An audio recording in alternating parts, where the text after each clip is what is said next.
Continuando a nossa leitura do livro A Caminho da Luz, ditado por Emmanuel para Chico Xavier. Hoje teremos a família indo-europeia, as migrações sucessivas. Se as civilizações hindu e egípcia definiram-se no mundo em breves séculos, o mesmo não aconteceu com a civilização ariana, que ia iniciar na Europa os seus movimentos evolutivos.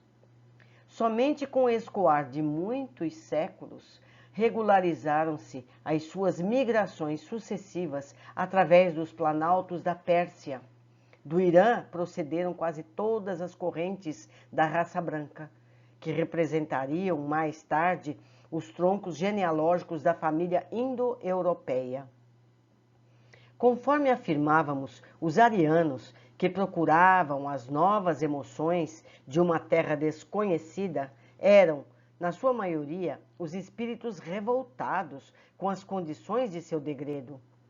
Muitos afeitos aos mistérios religiosos que, pela forma das circunstâncias, impunham uma disciplina de resignação e humildade, não cuidaram da conservação do seu tradicionalismo na ânsia de conquistar um novo paraíso e serenarem, assim, as suas inquietações angustiosas. Fazendo uma observação, nós podemos tirar aqui as lições dos nossos futuros.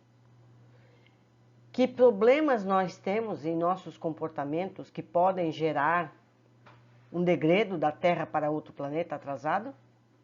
Orgulho, violência, poder, magnetismo excessivo. O que nós temos? Ainda há tempo da gente se corrigir. Continuando, a ausência de notícias históricas. Aí reside a razão do escasso conhecimento dos historiadores acerca dos árias primitivos que lançaram os marcos da civilização europeia. Caminheiros do desconhecido, erraram pelas planícies e montanhas desertas. Ou seja, eles eram nômades, eles andavam, errantes de serem errantes. Eles eram errantes pelas planícies e montanhas desertas. Não como o povo hebreu, que guardava a palavra divina com sua fé, mas desarvorados e sem esperança, contando apenas com as próprias forças, em virtude do seu caráter livre e insubmisso.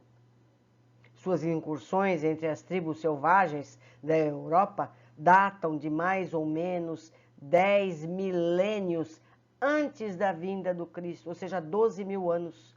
Não obstante a humanidade localizar-lhe a marcha apenas 4.000 anos antes do grande acontecimento na Judéia, porque eles não deixaram rastros, eles não deixaram construções, nada.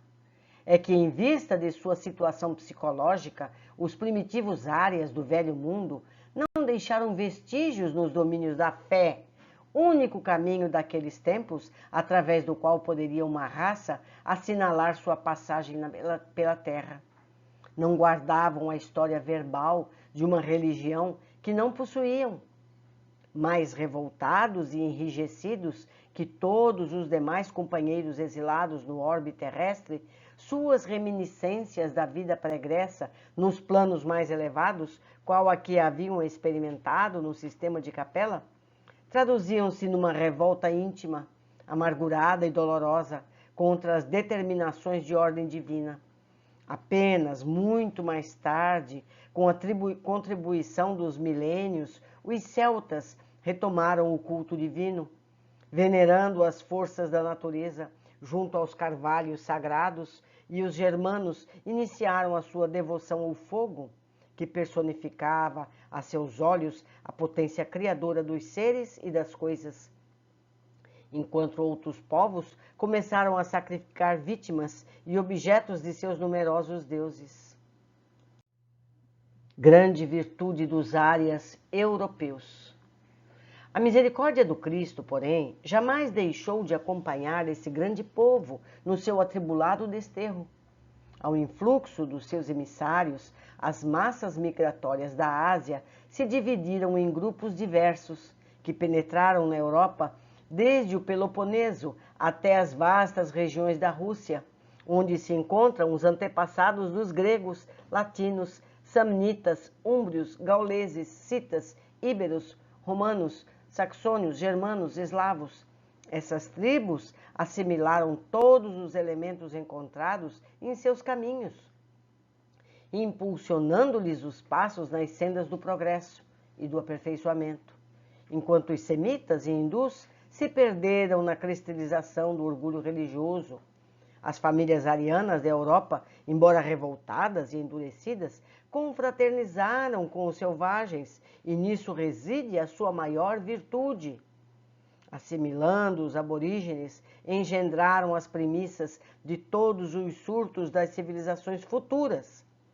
Nessa movimentação para o estabelecimento de um novo habitat, organizaram as primeiras noções políticas da vida coletiva, elegendo cada tribo um chefe para a direção de sua vida comum. A agricultura, as indústrias pastoris, com elas encontraram os primeiros impulsos nas estradas incertas dos que descendiam do primata europeu. Com as organizações econômicas, oriundas do trato direto com o solo, deixaram perceber a lembrança de suas lutas no antigo mundo que haviam deixado. Bastou que inaugurassem na terra o senso da propriedade para que o germe da separatividade e do ciúme, da ambição e do egoísmo lhes destruísse os esforços benfazejos. As rivalidades entre as tribos na vida comum induziam-nas os primeiros embates fratricidas. Então, meus amigos, o que a gente capta aqui?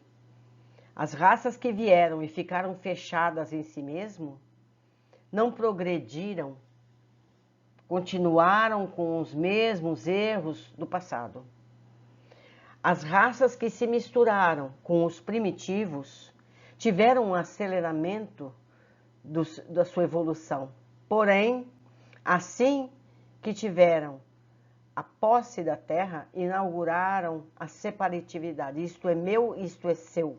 E começaram a lutar para ter um a posse do outro.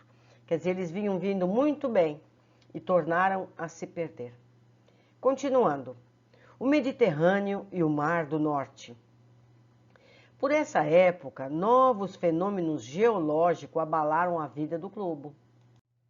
Precisava Jesus estabelecer as linhas definitivas da grande civilização, cujos primórdios se levantavam, e dessas convulsões físicas do orbe surgem renovações que definem o Mediterrâneo e o Mar do Norte, fixando-se os limites da ação daqueles núcleos de operários da evolução coletiva. Então a gente deduz que muitas das migrações eram mais fáceis porque havia terra.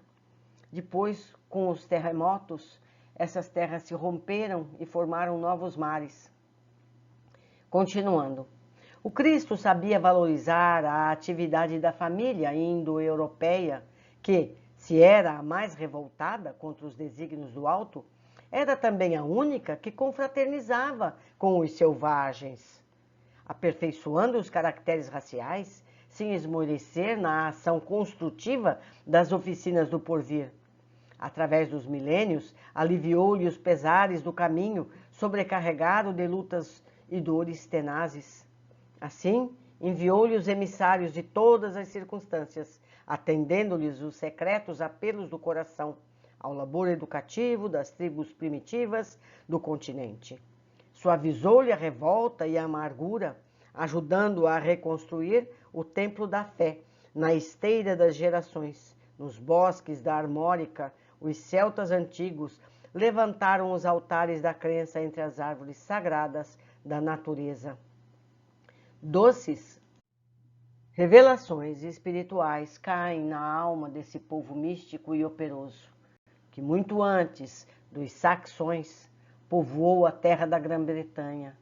A reencarnação de numerosos auxiliares do Mestre em seus labores divinos opera uma nova fase de evolução no seio da família indo-europeia, já caracterizada pelas mais diversas expressões raciais. Enquanto os germanos criam novas modalidades de progresso, o Lácio se ergue na Itália central, entre a Etrúria e a Campânia. A Grécia se povoa de mestres e cantores, e todo o Mediterrâneo oriental evolve com o uso da escrita, adquirido da convivência das civilizações mais avançadas, os nórdicos e os mediterrâneos. O fenômeno das trocas e os primeiros impulsos comerciais levantam, todavia, a longa série de barreiras entre as relações desses povos. De um lado estavam os nórdicos e de outros permaneciam os mediterrâneos em luta acérrima e constante. A rivalidade acende nessas duas facções os fogos da guerra, sob os céus tranquilos do velho mundo. Uns e outros empunham as armas primitivas para as lutas de extermínio e destruição das hostes inimigas. E a linha divisória dos litigantes se alonga justamente no local onde hoje se tratam os limites da França e da Alemanha contemporâneas. É como se explica essa intensidade de aversão racial entre as duas nações, contadas entre as mais progressistas e operosas do planeta. Tal situação psicológica entre ambas haveria de tornar-se em fatalidade histórica, oriunda dos atritos entre o germanismo e a latinidade nas épocas primitivas. O que não se justifica, porém, é a perturbação dessas animosidades no curso do tempo, pelo que se impõe como imperativo constante a concentração de todos os pensamentos no objetivo da fraternidade geral. Origem do racionalismo. Os arianos da Europa, como ficou esclarecido, não possuíam grandes ascendentes religiosos na sua formação primitiva, em vista do senso prático que os caracterizou nos primeiros tempos de sua organização. O racionalismo de suas concepções, a tendência para as ciências positivas e o amor pela hegemonia e liberdade são, dessa maneira, elucidados dentro da análise dos primórdios. Em matéria de religião, quase todos os seus passos foram orientados pelos povos semitas e hindus, mas pelo cultivo da razão, puderam aperfeiçoar a ciência até as culminâncias das conquistas modernas. O mundo se muitas vezes perdeu com as suas inquietações e com as suas lutas renovadoras. Muito lhes deve pela colaboração decidida e sincera no labor do pensamento em todas as épocas, em períodos evolutivos. As advertências do Cristo.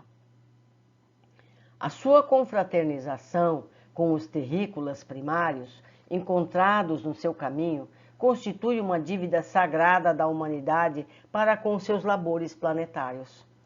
O Senhor da semeadura e da seara não lhes desconhece essa grande virtude, e é por isso que as exortações de toda a natureza são por ele enviadas do alto, nos tempos que correm, às nações europeias, a fim de que se preservem do extermínio e da destruição terrestre, arrancando-as do primitivismo para um elevado nível de aperfeiçoamento nos grandes trabalhos construtivos da evolução global. Se erram muito, foram igualmente muito sinceras, porque a sua inquietação era por levantar um novo paraíso para si mesmas e para os homens terrestres, com cujas famílias fraternizaram-se desde o princípio. Faltaram-lhe os valores espirituais de uma perfeita base religiosa, situação essa para a qual concorreram, inegavelmente, na utilização do livre-arbítrio, mas o Cristo, nas dolorosas transições desse século, há de amparar-lhe as expressões mais dignas e mais puras, espiritualmente falando, e no momento psicológico das grandes transformações, o fruto de suas atividades fecundas há de ser aproveitado como a semente nova para a civilização do porvir. O que a gente percebe nesse capítulo é a importância da fraternidade entre as raças. As raças que se misturaram cresceram mais aceleradamente, trocaram conhecimento, frutificaram muitas vezes mais do que as raças que ficaram fechadas em seu passado remoto, com os mesmos erros sendo repetidos. É importante que a gente saiba e termine definitivamente com o preconceito entre as pessoas, entre os povos. Somos finalmente todos irmãos, é preciso que se entenda.